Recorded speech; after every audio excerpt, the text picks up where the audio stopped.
ย้อนสั่งเลยเฮาติเลยกินผักหมี่ฮ้อ1วัน2กีบอ่ำนั้น3กีบไหนเฮามาถ่อมยินกว่าจ้อมกันค่ะ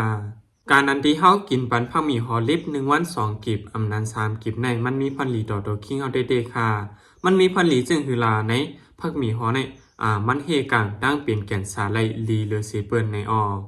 ปมาโดยกับปันย่ำเหลียวจึงอิงเนื้อตั้งกินตั้งย่ำอิงเนื้อกับปันแหลกหลายตั้งกินก็มีเซอันยาเก้าในตัวคิงเฮาจะในก็มีนำมาเฮ็ดให้ก้นเฮาในเป็นตั้งเป็นแก่นสารง่ายค่ะเนาะสังว่าเป็นไม้ยาวในก็ตาเตยดยาให้มันเคียนนั่นหยาบเย็นเตๆค่ะมันก็เป็นแก่นสารเสถึงดีและเสียงอาสากสายใจกว่าย้อนมันในก็มีตั้งนำตั้งหลายยาวค่ะเนาะย้อนเบิ่นนั้นแหละเฮาถูกลีเฮกังไว้อ่อนตั้งในลีหรือเสเปิ้นคณะดอนดาไปอยู่ลีตัวคิงค่ะเนาะ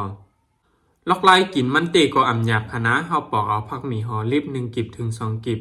เฮากินกับข้าวเฮาที่นั้นก็เลยค่ะเนาะอำนั้นก็กินเล่นที่นั้นก็เลยค่ะมื้อที่จ้ามันเตก็มันติกินหยาบอยู่คณะสังว่าเฮาใกล้กินปันสีเสียยาวในมันติเฮ็ดให้เฮามักมากค่ะเนาะมันติเฮ็ดให้เฮากินง่ายย้อนนั้นแหละการกินผักหมี่ห่อลิบในมีพรหลีเด้ๆในออเฮกลางเลยตั้งเป็นแกนสากูเมียวอันในต้องในตัวเฮาตีจังปอเป็นมากขนออำว่าแกนสาห้องเขาแกนสาลำไส้ว่าแกนสาตับแกนสาปอดว่าจะในกูดีๆมันติจอยให้กลางมันไล่ในอ้อย้อนนั้นแลตอนตาป้ายอยู่ลีด่าตัวเจ้าเก่านั่นอย่าไปไว้เมามังคณะถูกลีพึกกินกันค่ะ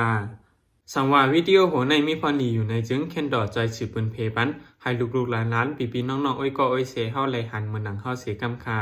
เงินจมขอบใจใหญ่นำค่ะ